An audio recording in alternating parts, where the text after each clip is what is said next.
Hey everybody, and welcome to the Simply Straight Talk channel. Haven't did a video like this in a while, but anyway, let's jump into it. So, had a conversation with a group of young people, and one of the things that came up is when they get into conflicts. And I think people seem to forget that conflicts without a compromise or solution is still going to be a conflict.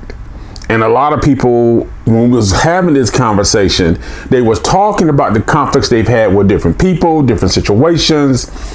And I kept asking, what was the compromise? What was the solution to the conflict? And most people said, well, we just went our ways. You know what I'm saying? We just let it go. But when that person that they had the conflict with walks into the room, those old feelings start to arise, or they don't want to speak to the person. They go the opposite direction. So it creates an awkward feeling that other people can feel. You know what it's like. You walked into a room where two people who don't like each other, or sometimes you can walk into a room where it is clear that this group or these individuals don't like this individual don't like this group, and you just feel it. Especially in the work environment, you can feel it when two people are just not vibing. You can feel it. Now, some people are able to come to a compromise or solution. They can come to an understanding.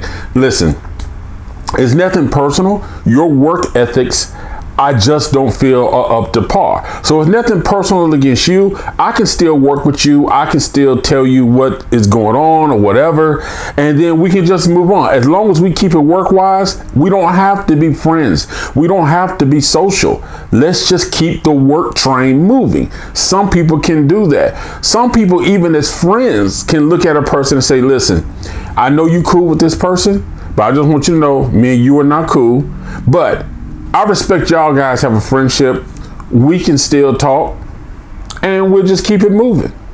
Just realize that we might be cordial to each other, but we're just not going to engage like we used to because the friendship is no longer there. There has to be a compromise or some sort of a solution to a conflict. Because if you never have a discussion about how we can just coexist in a way that's cordial and respectful. Because in the beginning, even though you're being cordial and respectful, there's still going to be some feelings. You're human. So you're still going to have those feelings. But the thing about it is, eventually, over time, you may find that the cordial and just respectful thing has just taken over. There's just a mutual understanding. It's like, okay, well, he going to speak, she going to speak, he going to speak, she going to speak. And, we can talk work, we can talk shop, and we can keep it moving. But when you are bottling up all of this hurt and pain and anger and frustration, and you don't come to a compromise, you don't come to a solution, the problem begins that it's going to start to build up. And the more it builds up, that means the more that time bomb is getting closer to going off. And it can be a very bad thing if you got somebody who's not in control. Another way that people who haven't come to a resolution or some type of compromise about their conflict, another way that some people act out is by going and telling other people stuff. Oh, he don't talk to me. She don't talk to me. Because they're basically trying to get other people on their side. And they don't want to talk to the person, so they're sending messages through other people and hoping other people will be like, oh, she said this, or how come you don't like this person? They want answers, but they're not mature enough to go speak to the person and ask them, hey, did I do something wrong? Is there an issue? Something that maybe there's a misunderstanding? The key thing is you never approach the person saying, you did this. This is why the situation is like this because you did this. No, you always ask them, hey, I noticed that our conversations have changed. The way our interactions have changed. Did I do something? Maybe there's some type of misunderstanding that, maybe we can just kind of clear up.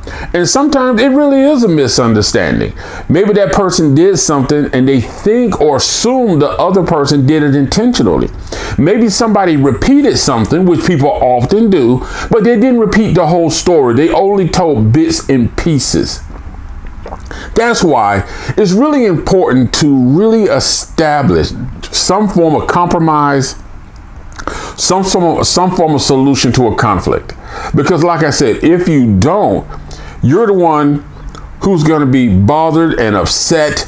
That person walks in, your mood change, or you're so busy telling everybody, you're taking it home, well, this person don't do this and this person don't do that. But have you tried to understand why that person may feel the way they feel about you? Have you done something that makes that person feel like, okay, I think I need to step away from you? But people don't want to acknowledge that, because once again, that word we've talked about a lot here and on our on the podcast, Simple Straight Talk podcast, is accountability.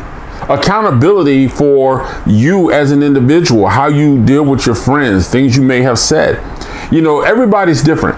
It's like me, if I have an issue with somebody and somebody else I know is cool and they're cool with that person, I'm not going to start speaking to that person just because they're cool with that person. I will still, hey, how you doing? Now, I'm probably not going to engage in any conversations with the two of them, especially with that person there, because it's just not, you know what I'm saying? If it's work-related stuff, I can have a work-related conversation. But anything outside of that, I'm simply not going to engage in, because me and that person don't see eye to eye. Now, let's be realistic. If I feel that person is really cool with that person, I'm not going to treat them different, but I may reserve some of the things that I would normally say to somebody I call a friend, because I just respect the fact that, listen, you guys have been friends for years, blah, blah, blah, blah, blah. You know that person first. So I'm not going to open up to you, because I know that's where your loyalty is. And I'm not even questioning that. And I think people have to understand that. It's like, wow, you never tell me nothing. Sometimes you got to tell them, listen, man, we cool. I ain't got no beef with you. But I know you cool with old dude.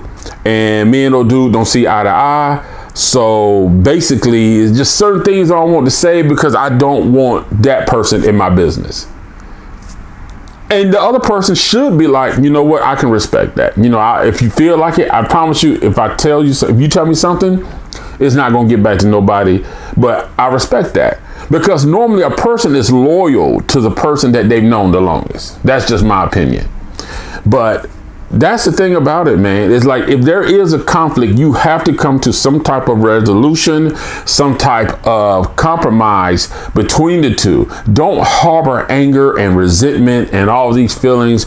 And a lot of times people are harboring feelings that are really pointless. They're mad about something that's not even something to be mad about. They don't understand, and they can't, they don't know how to approach the situation. So they feel like attacking through other people is the way to get an answer. But my thing is this, a dog can bark all it wants to, but once that dog is outside that gate and it's got to interact with the real world, the truth will come out every single time. Every time. That's why I tell people, that whole faking it to make it, people can only fake it so far. You can only fake it before you get exposed. But you know what? You have to live your life for you. This is just my tidbit of advice, something that I think people need to consider when they're dealing with other people, when you're engaged in conflict. Look for a compromise, look for a resolution. You see a lot of times people lose friends because one friend falls out with one person. And now the group feels like, we can't hang around this one, can't hang around that one, because they can't be together. You just got to come to a compromise. I can sit at a table and know that this person over here I'm not vibing with, and I can still have a conversation. I can still talk. Now, I may not be physically really interacting with that person, but if there's enough people there, there's enough conversation for everybody. And real friends are going to respect the fact that, listen, I know Reggie don't get along with, let's say, don't get along with Brad. So if Reggie and Brad don't see eye to eye, you know, we're not going to try to make Reggie and Brad sit together. Hey, let's put Reggie on this side of the table. Let's put Brad or Tina on that side of the table. And then let's just have a good time. Let's order our food. Let's eat. You know, your friends, your real friends, they're not going to try to force a conversation when y'all in a group setting, y'all out of the restaurant just to eat, just to have fun. They're not going to try to force y'all. Oh, let's make pizza. No. They're not going to do that. That's something that you do in private, something you do one-on-one. But that's not something you get everybody together. Y'all see, a lot of people follow these reality housewives and all these other reality TV shows who have these crappy ideas, which is only done for TV and viewer ratings, is to get everybody together and try to call out somebody, and it resolves nothing. So don't follow that bullshit. But seriously, just whether it's on the job, whether it's your personal life, friends, family, if you're involved in conflict, you have to have some type of compromise or resolution, even if that resolution or compromise is we're just not going to be in the same room together. You know, and sometimes it results to that. It gets to that point to where there is no compromise. You know, as Eminem said, the shit is broken and you can't do nothing to fix it. Sometimes relationships are so that broken and damaged, they can't be fixed, that both people have to go their separate ways. But it means that if it means that both people are going away and not carrying anger and resentment, and they have time to heal, progress in their lives, be better, make new friends, better friends, then by all means, man. If you have to let it go like that, you have to. But if you do have to coexist in the same environment with the same friends, you gotta have some form of resolution, some form of compromise between the two, even if it's just to keep it cordial and keep it respectful. So y'all drop a comment down below, man. Let me know what you think about this video, how it makes you feel. Do you agree with what I said? Or do you think, you know, you should, I don't know. Tell me what you think. How do you think people should resolve conflicts? What is your answer? Do you think the suggestions I made would make sense if people used it realistically? Okay? Or do you think the housewives stuff and reality TV shows got the best answer? Y'all holler at your boy. Peace. Let's all join in. Free your voice, it's your choice, alright here. Simply straight on.